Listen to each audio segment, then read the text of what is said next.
Welcome to This and That, where we talk about this, that, and everything in between. I'm your host, Sam. Appreciate you guys waiting for me.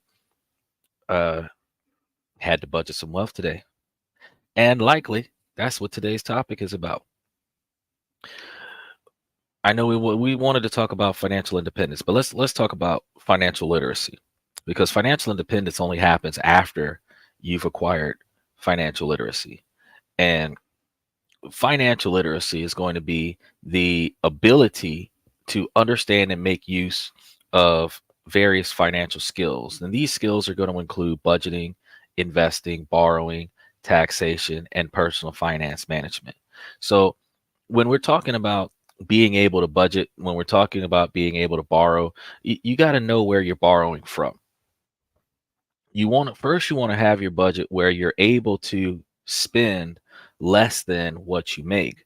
And on a grand scale, it doesn't matter if it's 90% of what you make, 80% of what you make, or better, 60, 50, 40% of what you make. The fact is that if you spend less than you make, you're able to establish a positive budget that gives you the ability to take the money that you're not spending and invest that. You can invest it on savings, emergency funds. You can invest it on stocks and bonds to build wealth.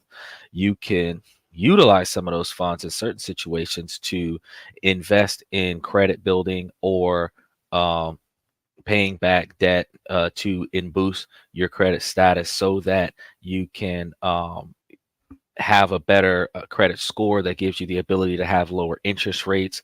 Because believe it or not, your credit score actually dictates how much interest you're paying on everything, including your car insurance, your phone bill, being able to finance things. So when we start talking about borrowing, I kind of want to tip you guys off on the borrowing factors. Who you borrowing from? Now, we had mentioned a few weeks ago and last week, as a matter of fact, about budgeting, borrowing, where you build your assets up and then you take out a cash loan using your assets as collateral towards the cash loans. Then utilize the cash loan to make a full-on purchase and then use that full-on purchase as collateral towards a loan against that purchase. And then you would turn around and pay that down. Like, for example, uh, get a cash loan to buy a house, cash up front, and then mortgage the house. And then you just make payments on the mortgage. I mean, you're still kind of robbing Peter to pay Paul with stuff to that effect. But if you're building up your assets to full $500,000, you're probably not going to be able to borrow that kind of money until you make that kind of money, because you will be using a 100% collateral loan situation. Now, when you're doing that, your credit score is not necessarily going to play a factor as much in your loan, because if you have backed that loan by 100% or more than 100% of what you're borrowing, say like you've got $1 million stock option with Tesla and you decide to take out a $500,000 loan for a house, a cash loan for a house, and if you don't pay off that cash loan, they take $1 million of stock from you. Yeah, they're probably not going to argue about your credit score or your income or too much of anything, because I mean, they they've got you in the position where, like, if you don't pay back that loan, they get back double the money, plus whatever you give them. So uh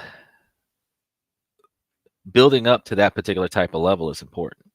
But what we have to talk about is, like, what about that day-to-day brother that's trying to grind and get it on his own, and you need to borrow some money quick, fast, and in a hurry?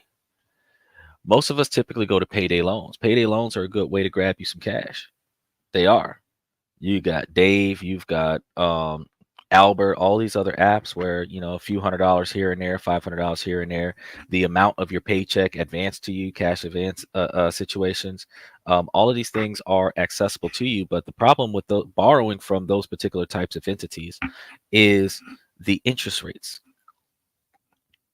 You can borrow from certain places and you can end up with $500% interest on your loan. 500%. So you borrow something for $1,000 and now you owe them $1,000, $5,000. So you borrowed 1,000, you owe them five. You got some places that are doing 300% interest. You borrow, $400, you owe them $1,200, and you're making monthly payments of $100 something a month. You're thinking, oh no, that's good. You borrow $400 and you're paying, $125 a month for 12 months. What? Like, you borrowed $400. You should be able to pay that $400 back instantaneously. But that's one of the problems that we have. So being able to use your financial literacy and regulate spending, regulate debt. If you don't need it, don't use it. I talked to some people recently that were talking about how they were trying to build their credit, but they were maintaining a credit card that was over its limit. It's like, bro, sometimes you just got to charge it to the game. You got to take that L.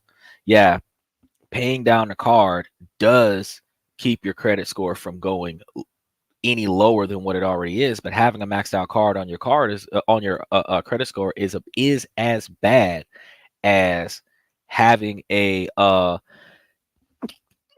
charged off account on your credit card, as on your credit score as well.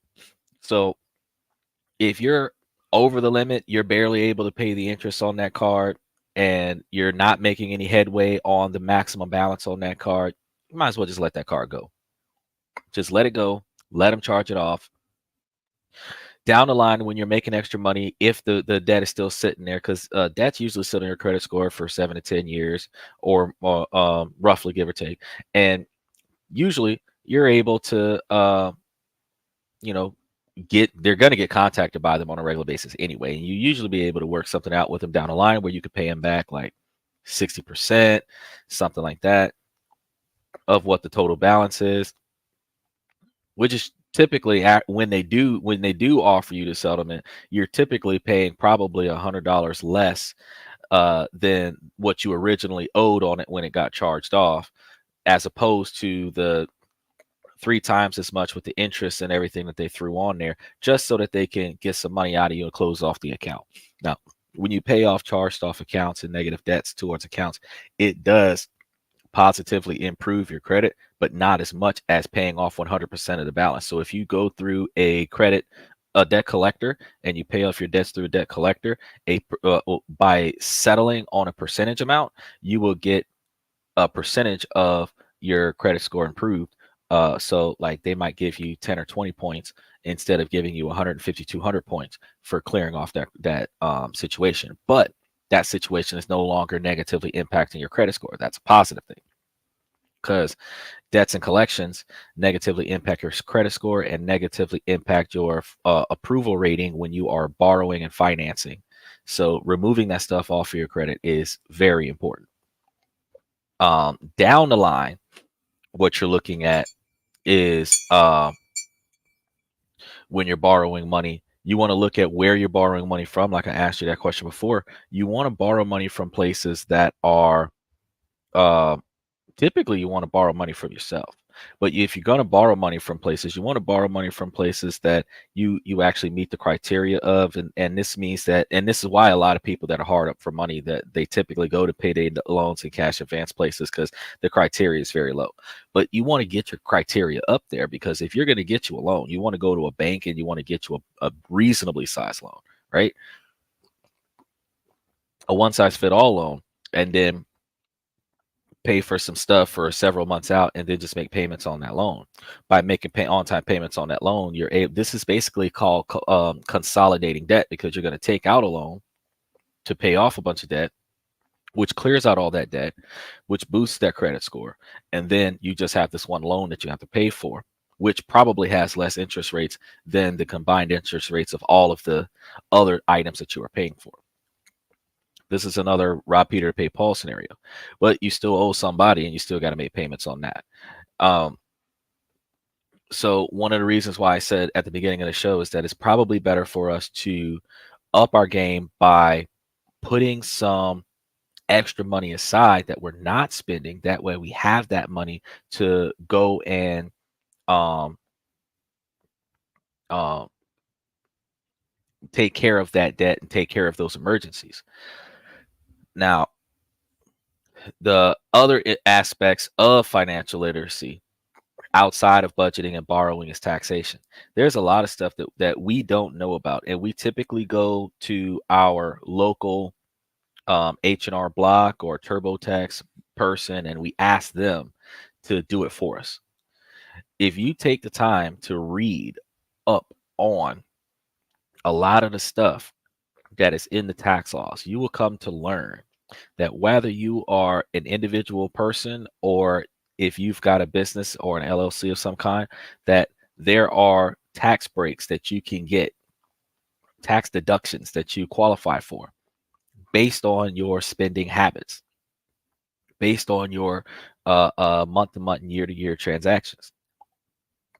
And when you are aware of these tax laws, then you actually can live your life around these tax breaks. You can live your life around these deductions. And this will give you one of two options depending on what type of work you're doing. If you're a W-2 worker, you'll get more earned income tax back because they're taking taxes. They're taxing your check. They're taking it out of your paycheck. So if in the event that you're filing your taxes appropriately, filing your taxes correctly, and you're meeting these expectations, you will get back money that was taken out of your check throughout the year. If you're a 1099 employee where you're supposed to pay taxes on the income that you're bringing in, you actually owe less money in taxes, or in some situations, no money in taxes, because you spent more money than you made, or you spent enough money that is in line with the tax brackets where they are not going to tax you. Typically, if 40% of your income or more was paid towards tax deductions and tax credits, you typically end up zeroing out and not having to pay taxes, even if they're not giving you any money back when you are a 1099 employee. So I encourage you to educate yourself on those tax laws, and also educate yourself on borrowing. If you put money away in places where when you really need it, instead of you having to borrow it from somebody else, just think about how much money you're saving on interest. I know that we borrow from friends instead of borrowing from banks, but when you borrow from friends and friends are hard up, they're going to borrow the money back as in the most inconvenient time. So you have to make sure that you get those friends back as soon as you can. So thinking about your borrowing rates, you're thinking about the quantity of money that you need, that you have to borrow from somewhere or somebody. You want to try to put that type of nest egg aside so that you have that to tap into when you need to borrow.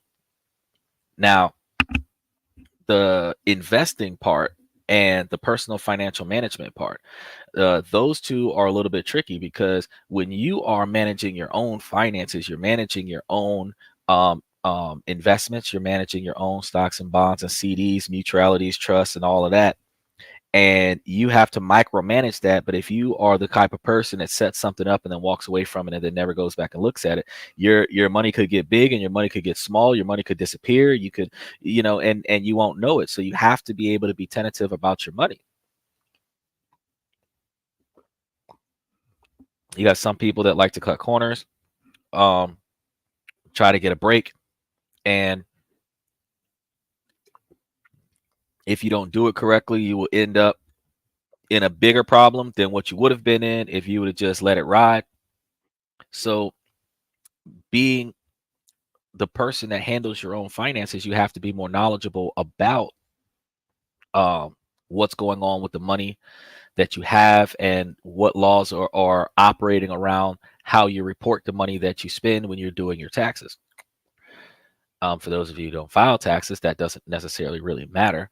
But when you're trying to invest, if you are investing, for those of you who don't pay taxes, investing your money and watching your money in its stocks and bonds and mutualities is important. You want to pay attention to, this is one of the things I was saying last week, you want to pay attention to your interest rates. You want to pay attention to your the mature rate, because you can be getting yourself into something that has a 3-year mature rate, and by it finishing up its term, in 3 years, you're not going to get 100% of your investment until the 3 years is up. Then the other problem that you have is if you need that money before that 3 years is up, they have massive penalties that you would probably have to take on in order to access your money sooner than the 3-year deadline that they were offering.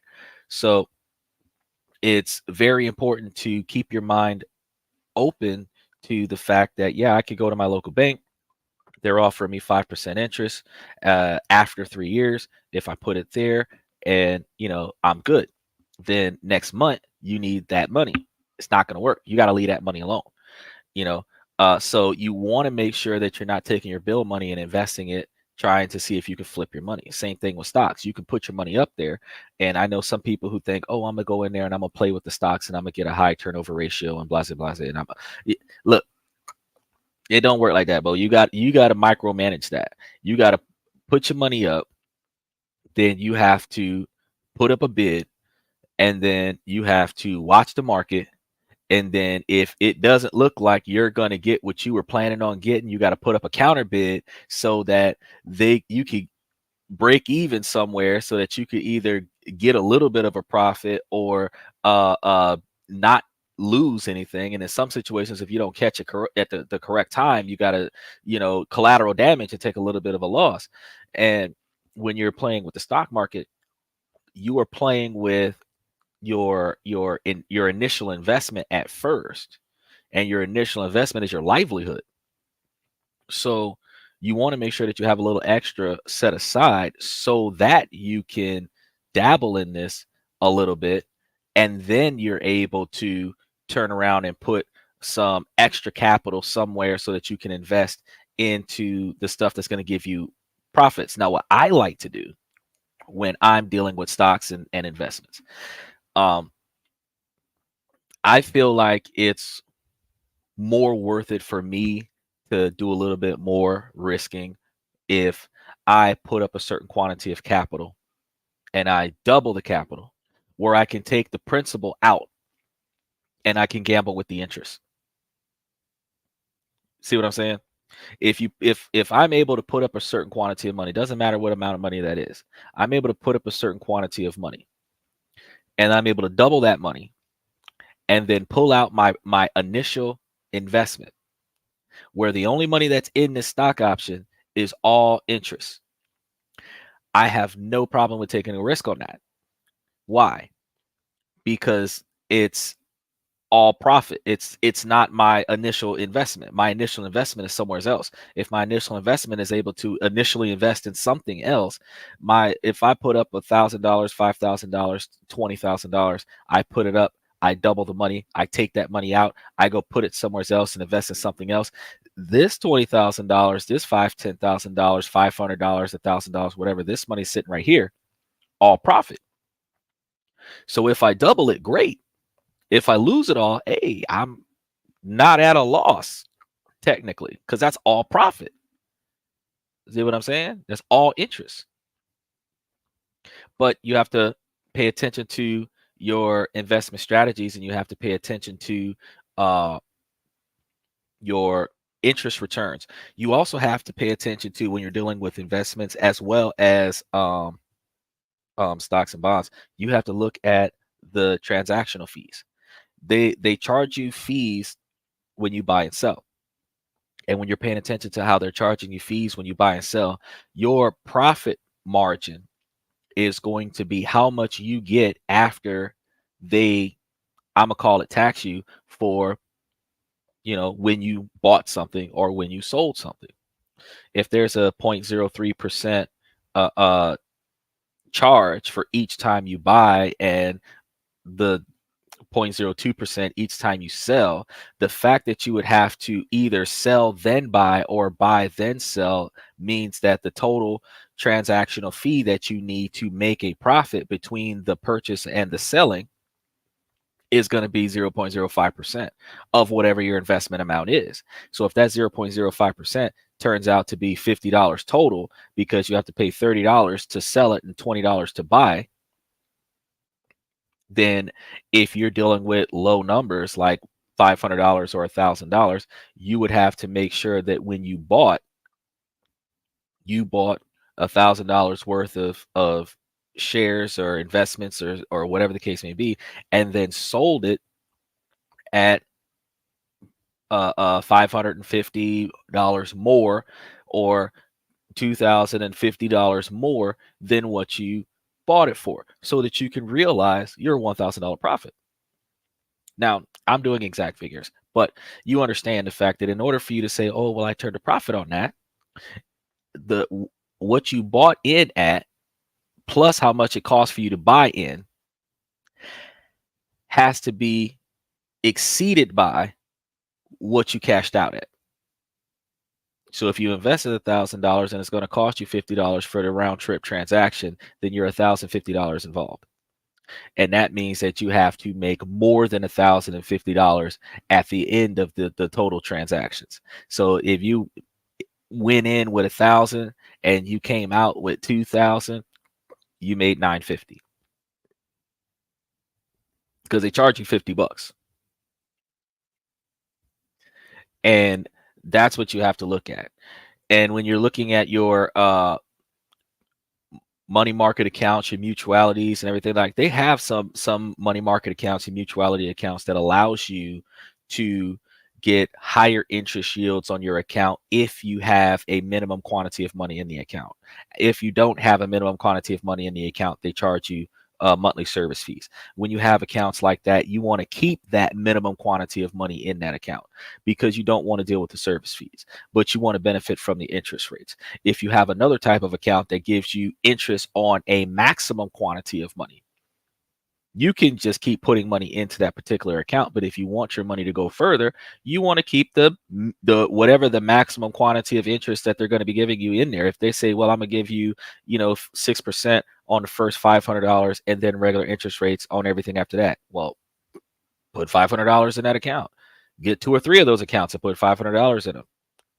That way you're getting 5-6% on $2,000 across 4 accounts instead of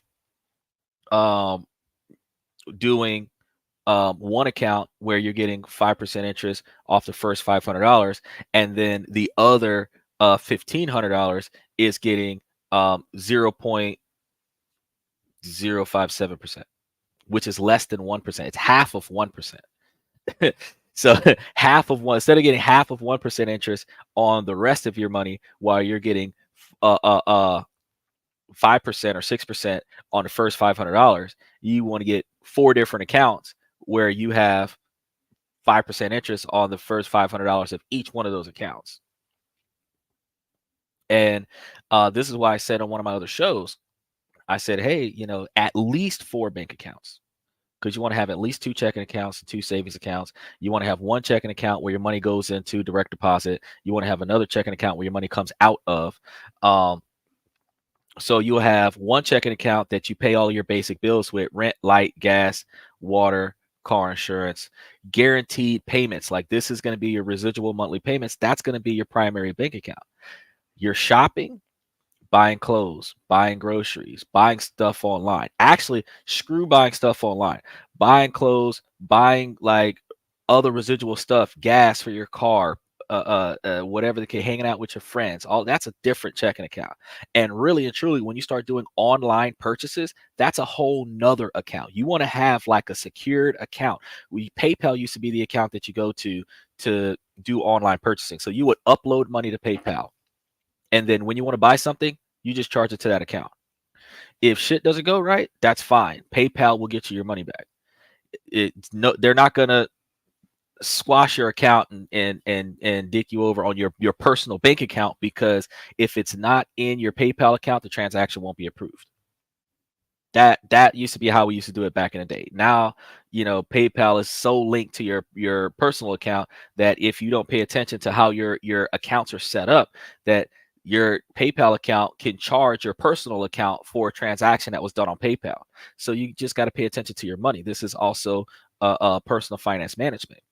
But having an account that handles online purchases, having an account that pays your day-to-day operations, having an account that pays for everything extra, That's 3 separate checking accounts. You have a savings account for an emergency fund. You have a savings account for a vacation fund. You can have another savings account for I'm gonna buy a new house fund. You can have another savings account, but that's 3 already. You can have another savings account for, what if my mama and them want something? What if have an escape fund for the girlfriend, since these females like to have escape funds? Well, I ain't giving you stuff. I ain't giving you jack, but I'm going to put this, $100 or $200 a month into this account over here. And then if me and you fall apart, you take that and get the fuck out of my house. That's perfectly fine. I'm not down for that, but that's perfectly. But now you're doing the girlfriend contract. Now, me and Mr. Pibbs had we were talking about this before, and we were passing this idea around before, and I think I'm gonna have to make a show about this. I'm gonna talk to Mr. Pibbs about it later today. But we were talking about the girlfriend contract, and with the soft guy era, 2024 drizzle, where guys are talking about how the men are the prize, like. When you think about when me and Mr. Pibbs told you guys about how if you're dating somebody, they could take half of your assets. Look, we got to think about our money from the first date, guys. We got to think about our money before the first date. It's not about you want to find love, but when you start dealing with these females, it is a transactional situation from the first date. So, guys, we need to start thinking about our money up front. Because if she's only paying attention to us because of our resources, then we need to watch our resources like a hawk. Which means that when you're getting into that relationship with a female, the first thing you should probably start thinking about is that girlfriend contract. And really, it actually makes sense. You're like, okay, look, as my girlfriend, you're only going to have access to this much stuff. You will not have access to this stuff. And if we break up, you're only allowed to take X, Y, and Z of mine that I'm willing to afford to you. And this contract is subject to a promotion where you could go from being a girlfriend to the wife. Marriage is a freaking financial transaction already anyway. Marriage is not like in the eyes of the church, under the pastor and the congregation that you're joining, marriage is under the eyes of God. But in the United States of America, your marriage is a financial transaction. You are agreeing to join your financial obligations, your debt. You're combining your debt. You're combining your assets. Your wealth. You're combining your wealth. So you sign prenuptial agreements to keep your wealth separate. Well, whoever thought that the girlfriend contract could literally be a way to keep your assets separate, especially in long-term dating relationships where you're dating somebody for 3, 5, 10 years. You're living in certain states that have common law marriage, where if you guys have been dating together for an excessive period of time, potentially living together for excessive period of time, that you fall under the same laws as married couples. Like you can start getting like these prenuptial style agreements on the dating period. Like you guys are hanging out with one another, you think that this might be a long-term relationship, and then you're like, all right, look, girlfriend contract. And I mean, we should probably do a whole show about like what the girlfriend contract should look like, and then like run it down, like go down the detailed list of the expectations from the girlfriend contract. So this is what the man is going to expect of the woman for the girlfriend contract. Ladies, y'all can have a boyfriend contract. Y'all can do the same thing. Y'all can have like all of the expectations that y'all want y'all man to be able to abide by in that contract. And if you guys are signing the contracts, getting them notarized, it's a binding contract for the existence of whatever the engagement is. So if y'all sign this contract and then y'all put that contract in a PDF form, and then you put that contract into a Google Doc or in your Samsung cloud, your Apple cloud, your iTunes cloud, your emails, mail it to a friend, put it up on your social media platform, whatever the case may be, where you can access it at a later date and time when the contract has been breached. You got to understand, guys, if you're protecting your money and you've got a contract from the first date, before you even get to the I do, you already got it locked in that she is not authorized to utilize, without written declaration from you, any of your resources that was not afforded to her from the beginning. So whatever that may be, she's got to get some type of written approval, either via text message from you or whatever the case may be, that says, you can take the car, you can charge this to my bank account, you can, all this stuff. Because keep in mind, you're in a relationship. I've had people that tell me, oh man, she took my card while I was asleep and she spent $500 on Amazon. Bro, we got a contract where you're not supposed to spend money without my authorization. You're not supposed to spend my money without my authorization. Now you can spend your money, you can do whatever you want to do with your money. But for you to go into my wallet and take something out of my wallet and go make a transaction out of that, that's not accessible. That's not acceptable.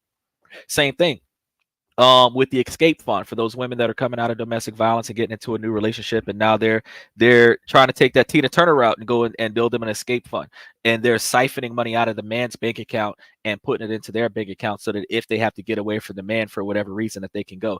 That's a good thing for women that are trying to keep themselves safe in a relationship. But if you're building an escape fund with his money, that's bad. You can do it with your money, but if you're doing it with his money, that's bad. So if you have a contract with the person that you're dating where like transactions have to be approved by you, no withdrawals are supposed to be happening from your account. If she has access to your account, no withdrawals are supposed to be done from that account without your explicit authorization. And truth, if you're not doing a joint bank account with her, she should not be able to withdraw the money from your account to begin with. She would have to steal your wallet, take your debit card out of your wallet, go to the ATM machine and start charging your card to get money out of it. So that's another thing when it comes down to financial literacy. When you're in a relationship, you guys typically sort of share your money. Sometimes your money is over here on the left. Your relationship, joint bank account right there. What you are contributing to the relationship goes into the joint bank account. Your primary bills, your investment, stocks, bonds, everything like that, that's over here. That contract that you have with the girl, don't touch this. You can only handle whatever's in this account over here. So if we got a joint bank account and you want to pay some bills with this account or whatever the case may be, that's fine. We put the money here, joint bank account. And truthfully, if y'all living together, your household bills are the same, your transportation bills, you can put all that money into your joint bank account and then just start doing what you got to do. But then all the rest of this money over here, that's yours. That's not, she don't touch that. See what I'm saying? So she can't just short the joint bank account because she know that you got extra money. Is I know. The whole relationship, living situation and all will operate off of this joint bank account. All the rest of this money over here, you don't get that. So with that being said, we got Mr. Pibbs has talked to me about a couple times. Oh yeah, we should be in 50-50 relationships. Now I have heard some people tell me some stuff that made a lot of sense. The 50-50 relationship, when you both have similar incomes, like you're making 50,000, she's making 50,000, 55,000, she's making 48,000, you're making 54,000, yeah, somewhat kind of, maybe 50-50.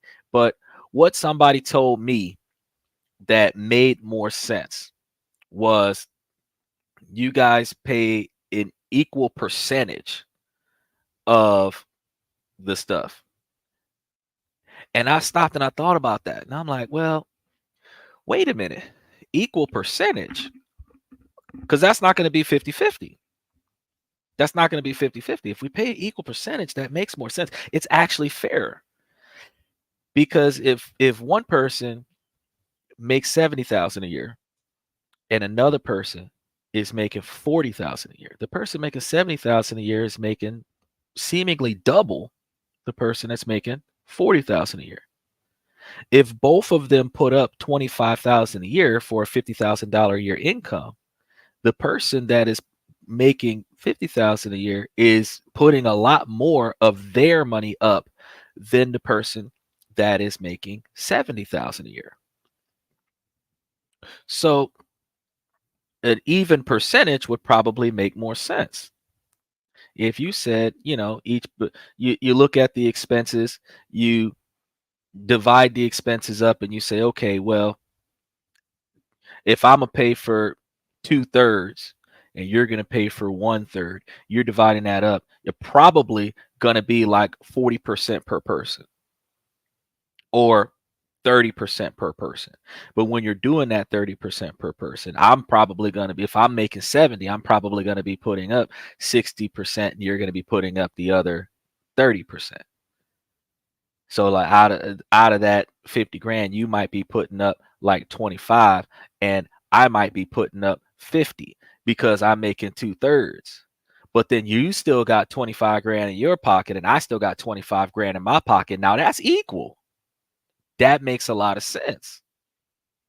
Now, why are women not in relationships talking to men about, hey, let's split this differently where we're still working together on an equal platform, a seemingly equal platform based on what we're capable of doing, as opposed to women dominating men and saying, nope, nope, nope, do as I say and give me all your money. It's like, wait, hold on. Because if we're on that equal footing where each of us is putting up an equal percentage of our income, the person who's making more money is putting up more money, but the person who's making less money is still putting up money, and all the bills are still getting paid. If you're only taking 30% of your income and putting it into this joint bank account, and all of the bills in the house is going to get paid, and y'all and the other person's got to put their 30% in there, and all of the bills in the house are going to get paid, guess what? Guess what? Guess what? You're going to love this part. You still got 25 grand over here that got nothing to do with the relationship. She got 25 grand over here that got nothing to do with the relationship. And that 25 grand, that's her gosh doggone escape fund. So why does she siphoning money out of the joint bank account to add to her 25 G's? That makes no sense. If once you put your cut up, if she ain't bringing up the rear, you need to make sure, hey, breach of contract scenario, baby. If you not putting up your percentage, you screwing up. And we're not, and I know like you have prenuptial agreements that say, and this is all I'm talking about this, guys, but this is all part of like financial literacy, because you've got to be able to manage your wealth inside and outside of a relationship, right? Inside and outside of a marriage, right? You don't just manage your money by going to work, coming back, and paying your own bills. When you go to work and come back, if you've got a girlfriend or a wife, if you've got kids, that's part of your financial budget. You also got to have another understanding when you've got children that a certain percentage of your money is going to go to the kids. And you have to be able to recognize that while a certain percentage of your money is going to the kids, that the whatever that percentage is going directly to what the kids need, not what the kids want, what the kids need. Now, when the kids start doing things for you that makes things easier for you in life, then you're able to say, okay, well, I can get you some of the stuff that you want. Because if you're doing what I want you to do, even if I don't need you to do that, then I can do something that you want me to do within reason, even if you don't need that. That's cooperation. Cooperation doesn't come from um, oh, well, I'll make my bed if you give me an allowance. It's like, bro, you should make your bed even if you don't get an allowance. You know, you should be taking care of your house. So even if I should not have to pay you to take care of your household, where you live, where you sleep, where you eat.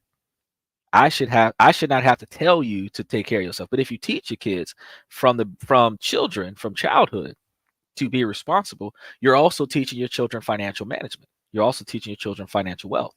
So financial literacy goes a lot deeper than just watching your own pockets.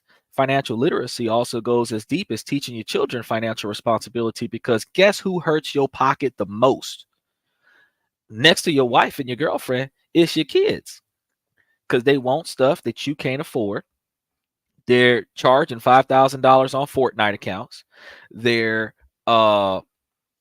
going out and hanging out and having a good time and living a life of Riley off of the allowance money that you gave them. Then they have an emergency that they can't afford to pay for, and then they're calling you and they're asking you for a financial bailout. Well, if you teach your children financial responsibility, because you got to understand, college doesn't teach them that. High school doesn't teach them that. Home ec used to teach them how to take care of the house. We don't even have home ec like talking about it in schools these days.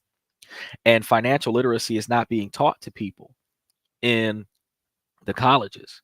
So knowing how to take your money and taking your student loan money that you don't need and investing it on stocks and bonds and mutualities in high interest yield accounts, when you're using secured student loans that are zero interest until you get out of college. If you're going to be in college for 4 to 8 years, because they give you 150%. A 4-year degree, 150% is 6 years. A 2-year degree, 150% is 3 years. Your 6 years and your 3 years is 9 years. So, believe it or not. So, I mean, if your student loans are going to be sitting in there with no interest for 9 years, you should be able to take those student loans and invest those student loans in places where you can make money off of your student loans. And then when you graduate college, you take the principal and give it back to the government as a tax write-off, and then keep the interest, and you can use the interest and invest in something else. Or you could go the other route and you could take your student loan money, since you don't need that student loan money, you take the secured student loans, not the unsecured, because the unsecured has interest from day one. You take the secured student loans and you put the secured student loans into purchasing things cash up front that you need, so that you don't have to pay notes. Buy yourself a cheap car. You get you a couple student loans. You get you a couple student loans. You get your refund back from your semester. Go and buy you a $5,000, $10,000 car that's reasonably used, but it'll get you where you got to go for the next 10 years. Now you don't have a car note. If you're able to take the rest of your money and invest it into your stocks and bonds and mutualities, you want to put your student loan money into low risk investments. And the reason why you want to put it into low risk investments is going to be low risk, moderate to low interest rates in comparison to, and when I say moderate to low interest rates, I'm saying that you might get between 5 and 20%. Between 5 and 10%, maybe 15, 20% if you find the right ones, but it's low risk. So you invest the money in, you're guaranteed to either get a return or break even. You're not going to be at a financial loss. So you get those with your student loan money. You get moderate risk, where you might have a little bit of loss, but you're going to have more gains than you have losses, where you're either going to break even by the end of it or be slightly higher than what you were when you started. That's what you do with the interest off of the principal of your student loans. And those two are going to be 90% of your investment margin as a college student. But then when you take your principal and you give it back to the university, and now your credit score is 800, and all of the money that you invested into the stocks and bonds, all that interest that's sitting there, you now can use 90% of that for low risk, where you're still guaranteed to gain interest on this money every month, every year. But then you can take the rest of it and move it into moderate and high risk, where you can start taking smaller quantities of money and getting a larger return off of it. And you're now starting to profit off of the student loans that you got. So your education became a financial benefit for you. So you're not going to college to get a degree. You're going to college so that you could get access to student authorized funding. You get student credit lines, you get student credit cards, you get student loans, you get all of this stuff because you're a college student. You need to be using those financial avenues to benefit your overall status, so that when you get out of college, you don't owe nobody. If you got the student loans that you took out paid back, you're in the clear. The next thing that we're talking about is, like we said, the financial literacy. If you're teaching the kids from small how to spend money wisely, how to save money, how to invest money, guess what's going to happen to your money? It's not going to get wasted. It's going to be protected by more than just you. And they will be making sure that those investments are being invested in a positive fashion, because that is going to be the foundation of their generational wealth, which means that whatever's still there when you kick the bucket goes to them. So if they want to get a larger inheritance, they want to make sure that they keep daddy's money or keep mommy's money in a safe space and only use what you need. This is how the rich stay rich, and the moderately wealthy become rich, because you're keeping all your money where you can see it, but you're only using what you need. You don't buy what you don't need. This is the important part of your situation. So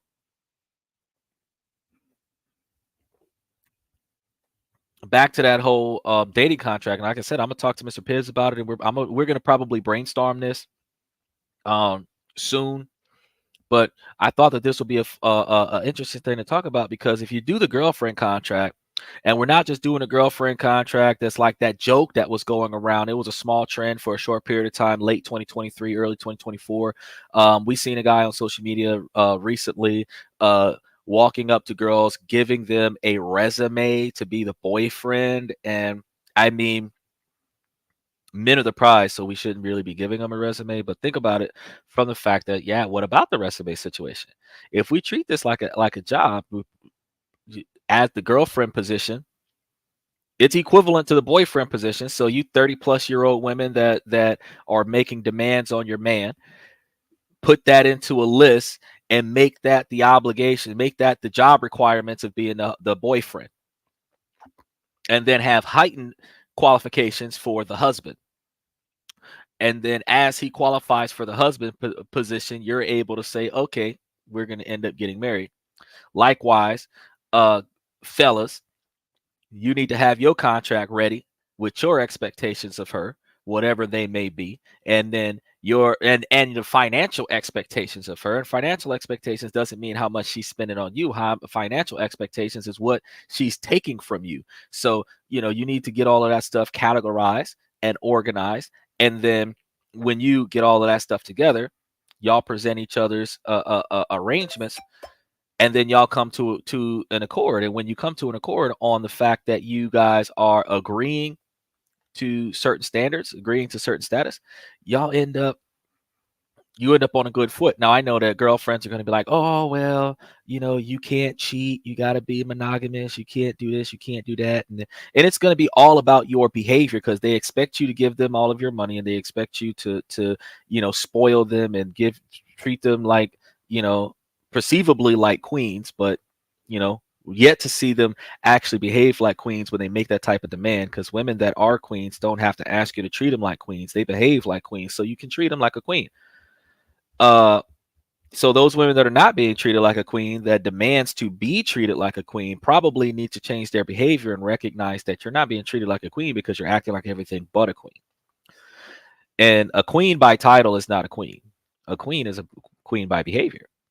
So just like a wife is not a wife by title, a wife is a wife by behavior. You don't create a wife by marrying a wife. You marry a wife because she is wife material. So we have to really start analyzing men. We have to analyze what is wife material. And the dating phase is us observing the woman to make sure that she is wife material before we marry her. So we're not just marrying her off of a deep infatuation for her. She fits the mold that we need her to fit. And that's why she's wife material. And whatever that mold is should be identified in your girlfriend application that has the promotion to wife material, where you have the expectations of your wife listed in there, and the financial status, the financial expectations, whether it's contribution versus how much she's taking out of the pot. All of that stuff has got to be listed in there for both the girlfriend and the wife. As she meets the requirements for being the girlfriend, you're good. When she transitions over to meeting the qualifications of the wife, that's when the proposal is going to come. If she's not meeting the qualifications of the wife, you're not marrying her. So when you say, make me a sandwich, and she say, well, you ain't putting no ring on this finger. Well, ma'am, the wife is supposed to be doing X, Y, and Z, and you don't get that ring until you behave that way. And you have to behave that way on a consistent basis. And in order for you to stay married to me, you have to maintain that behavior after we're married. You can't just do it to get the ring, because if you get promoted to a manager and you're not performing as a manager, you either get demoted or you get fired. So in a relationship, when you get married, if you stop performing as a wife, you're not going to get demoted to a girlfriend. You're either going to get separated or you're going to get divorced. So stay in line with your expectations, your non-negotiable expectations. You need to stay on top of those, and then you need to make sure that she's meeting all of your expectations. And truth be told, fellas, since we're going to be putting up all majority of our assets on this particular situation, we need to actually really get down to the nitty-gritty of what details should be in our girlfriend contract. What should we expect women to do in our girlfriend contract? And likewise, we could probably ask uh uh women what would they expect from their counterpart in their boyfriend contract. And by doing so, you would be able to go through the details, the ins and outs of your expectations with one another. Get it on paper, get it in writing, get it notarized, make copies of it, put it somewhere. And when the relationship starts going in the wrong direction, you're able to say, hey, probationary period, because you've got X number of time based on our contract with one another to fix that behavior. Otherwise, you're terminating the arrangement. So when you're managing your own money and you're managing your own finances, if you're able to manage the financial transaction that is your relationship alongside managing your finances, you're able to keep your money separate from the gold diggers. You're able to keep your assets and your wealth away from the bad apples, but you're able to maintain control over your environment and maintain control over your expectations, so that your significant other is not manipulating and abusing the situation. Now, if you're doing this correctly, then you're able to make sure that, just keep in mind, contracts are contracts in every country and every state in the world. And outside of the jurisdiction in which that contract was formulated, you have a binding contract that says, well, look, you're supposed to do this, and I'm supposed to do this. And if you don't do X, Y, and Z, then that's breach of contract. Now, when you start determining the conditions of breach of contract, what are the penalties of breach of contract? If you make those penalties reasonable, depending on what types of breaches could occur, and then you label those breaches in the contract when they agree upon them, then when you go and take action on the fact that they violated a portion of the agreement, it's like, look, we agreed that if you did that, that you would have to get this consequence, and then settle it in court. But now you're not in divorce court battling over whose assets goes to who. Now you're saying, nope, we're not even worried about divorce court. We're in small claims court, or depending on how much resources we're in civil circuit court, where we're like, nah. You breached the contract, and this is much resources is on the line, and you violated the contract, and now it's time for you to cough up your half of the agreement and put them on a payment plan or whatever the case may be. And reason being, when I talk about this, is that if you're in a financial arrangement with the other person and you're doing what you're supposed to do, because you already know what the consequences are if you don't, you're going to agree to the terms and the conditions in this particular situation. And if the terms are not being met, then you're like, okay, look, you're in breach of contract right now. And now you're looking at, there isn't an argument about, oh, well, he said, she said, and this, that, and the other. It's like, nope, we have it in writing that we must function in line with these parameters, and anything that's not described in this contract is free game to either do or not do. But inside of this contract, it's like, nope, this isn't happening, this isn't happening, this is happening, this is happening. And if we don't see that, then you're in breach of the arrangement.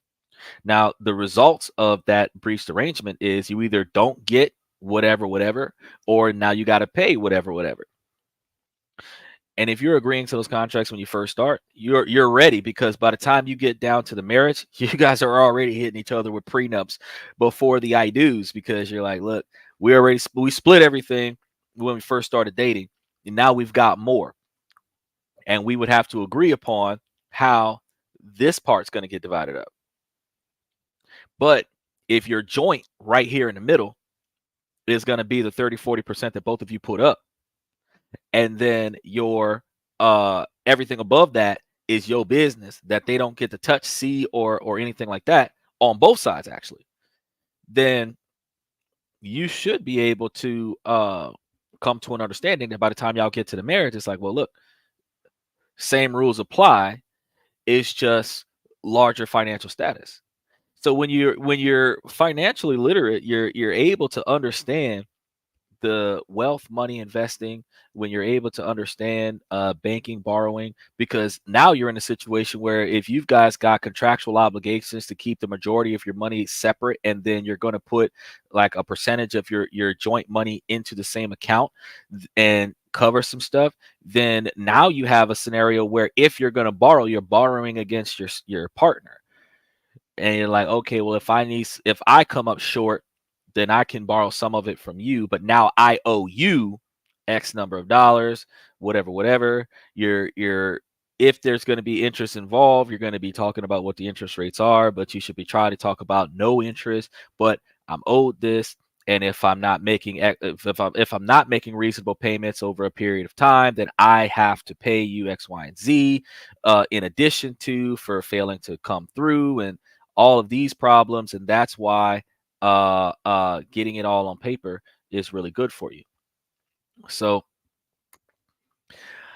I thought you guys would enjoy this little talk here and take some of this stuff under consideration, because there's a lot of ways that we can work on coming to understand our own finances and coming to understand our own wealth. But when we start recognizing how our wealth is impacted by other people, and when we start maintaining behaviors with people where our wealth will be negatively impacted by those behaviors, we are able to make financial decisions and draft protective contracts to protect our wealth and our resources. Because guys, as we become higher value men, if we're not already higher value men, our assets are going to be in jeopardy with every transaction that we make. And transactions is not just making purchases at the store or purchases online. Transactions are going to be interactions with the opposite sex, or even in same-sex relationships. Transactions are going to occur. And when you start getting yourself into non-negotiated scenarios, you end up either having a mutual agreement where you're going to settle for whatever they don't take or whatever they leave behind, or you're going to be dealing with the alternative of battling it out in court, where a third party is going to try to make it make sense out of what you're entitled to versus what the other person is entitled to based off of you guys' claimed contributions. And when you're dealing with non-monetary contributions versus monetary contributions and trying to find an equal financial balance between monetary and non-monetary actions, tangible and non-tangible actions, you're not going to you're one of you is going to be disappointed at the very least, if not both of you.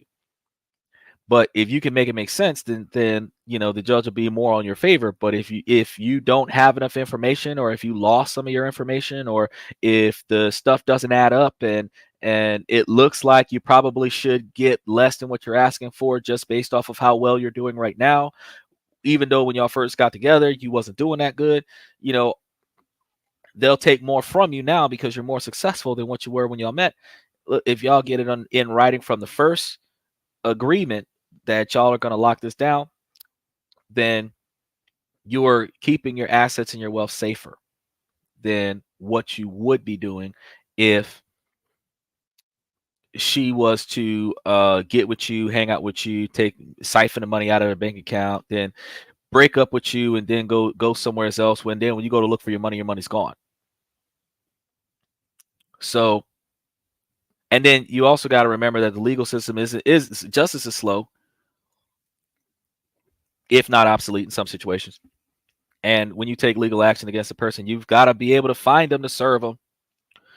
So,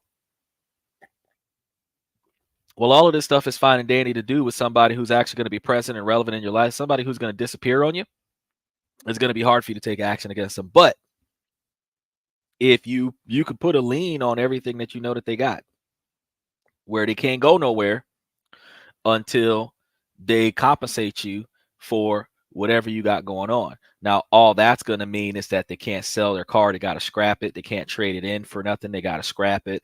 That means that they wouldn't be able to sell their house without you getting your cut off of it, stuff like that. So based on that, if you're aware of their financial assets.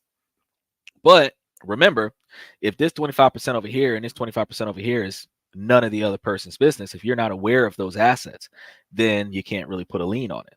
You can only put a lien on the car that you know that they possess. If you have the VIN number, and you would have to go and acquire the VIN number. So you would have to be getting all of this information while y'all are on good terms, so that when y'all have that falling out, they're not going to block you from getting that information. If you have that stuff on good terms, you keep that stuff in record somewhere on good terms, safety deposit box or whatever. And then when the situation goes south, if you need your reciprocation from breach of contract, you put a lien on the assets that you know that they have, and now they've got to pay you what they owe you, or they can't do what they want to do with their assets. You have to have it written in your contract somewhere, where certain details like evading service and stuff to that effect, it's got to be actionable. You need to have some kinds of clauses in there that could protect you in certain ways. And you guys probably should take a lot of this, because I'm not a lawyer, so I'm not giving you legal advice. You should probably take a lot of this information and go to a lawyer and talk to them about it. They can draft you up the more effective contract for you, so that even if the person decides to disappear and go somewhere else and change their name, that if you find them, that they will be deal with you and the consequences of disappearing before you resolve the transactions. So all of this stuff is important for you guys to take under your belt, because as we start building our wealth on this and that and everything in between, while we start telling you guys about what to do and where to go and how to do it, to try to pick yourself up from your bootstraps, crawl out of the mud and make yourselves, princes and kings. We got to remember that along the way, that the more successful that we become, the more women that's going to be looking at us, and the more women that's going to be looking at us, the more temptation that we're going to have. And the more temptation that we're going to have, the more people that could potentially come at us just for our resources. So we have to start making fiscally responsible decisions. I know that we see the soft guy drizzle era, where the guys are saying, nope, she's paying for 100 of it, because we're not going to battle them for the alpha position. We're going to let them have it. But if you're going to take the position of being a leader, you got to pay the cost to be the boss. But for those of you that are still trying to make it make sense out of these relationships, guys, you got to protect yourself, and you got to protect your assets. So you might want to, instead of just thinking about prenups right before the wedding, you probably should start thinking about prenups before you guys start dating. You might want to start getting these contracts together as you guys are becoming serious with one another, and say, look, we're not doing this and doing that and doing the other, and you're not getting this and getting that and getting the other, and these are the expectations that I want to see you fulfill. And if you don't fulfill these expectations, then I got to replace you with somebody else. Now, some of y'all gonna laugh at this. Some of y'all gonna smirk and be like, man, that makes no sense. But it does make sense. It makes a lot of sense. Because if you got it on paper that she agrees to behave a certain way, and she ain't behaving that way, my guy, there is no way she's talking herself out of that situation. You got it on a contract in bold print that says this is supposed to be your behavior. That is not your behavior right now. And let's just make it make sense, because it'll lead you, it'll give you an out of a negative situation where you're not throwing up half your resources and losing half of your estate. Now, as men, if we're finding ways to be able to procure and protect our resources, then we're safer to get into a relationship with somebody and not have to worry about losing half of our estate. We're only subject to losing half of our estate because we make the uneducated decision to get involved with a female without having contracts that protect our estate. Now, there are some loopholes in some of these contracts if you don't have the proper contract written, which is why I recommend that you go and get these contracts written by a lawyer. But at least the outline of it, you can draft it up yourself, and then you can bring it to a lawyer, especially if you're bringing it to a divorce lawyer, and you get them to draft up the appropriate type of contract that includes these particular details. And the divorce lawyers would have sufficient prenuptial agreements in there with the details outlined in there, and then have your personal details included in that, and then you'd be locked tight from the first date. So when she's not loyal to you, she done messed up. When she's not fulfilling her girlfriend duties, she messed up. If she's not performing wifely duties, you're not marrying her. This is so when they ask her, when she asks you, well, why haven't you married me yet? Well, let's look at what the wife is supposed to do. And then we need to look at the fact that You got to do that according to this contract. You got to do that before I propose to you, and you've got to maintain that for a minimum of 6 months to a year before I propose to you. So if you're not doing wifely duties, then not proposing to you, you know. And you can have terminating contracts that are automatically renewable. You can have contracts that are revisable every so often, so that y'all can come back together and reassess your situation and come to understand how y'all feeling about one another and whether or not y'all are going to be more strict or more lenient on the expectations of each other. But when you modify prenup the same way you modify a will, you know, vulnerable to the modifications. The devil's in the details, so you just got to be careful about that stuff. But I thought that this would be a good thing for us to talk about today, and I feel like it, for those of you who really think that, you know, protecting your assets and your resources with a girlfriend contract, it's equivalent to a prenup in the dating phase, then by all means, you know, comment down below, give us a shout out, and yeah, maybe we can create a rough draft of one on the show one day, and then we can talk about that, and then uh you know, we can figure it out. But that's all I have for you guys today. So thank you guys for hanging out with us on this, that, and everything in between. Where, like I told you before, we're talking about this, that, and everything in between. We're gonna have some relationship stuff coming up soon for those of you that join us for the relationship topics. So stay tuned. Don't worry about it. We got some stuff coming for you. For the rest of y'all that was interested in everything else that we got going for you, do not fret. We've got more stuff coming for you that is similar to the stuff that we've been putting out. We're still going to be live every night, 9 Eastern, 8 Central, 6 Pacific. So try to keep your eyes out for us. We're going to do better about trying to be here right around 9 o'clock, maybe 5 minutes to 9. We're probably going to trying to start early. That way, if we're running late, we're actually starting on time, just so that we can see you at 9 on the dot Eastern time. Likewise, join the membership for the members only shows on Sunday, where we go in depth with certain conversations that we are going to vaguely touched on in the public releases. So all of the dirt, the nitty gritty stuff is going to be in the members only. Make sure that you join the members only to get discounts on our products and merchandise. We're going to be putting up all kinds of random products and merchandise on the platform coming soon. So we got a few products and merchandise up there right now, but we're going to be expanding that. And if you're joining the membership, then we could potentially provide you with discounts that will aid you in saving some money when you buy some of our merch.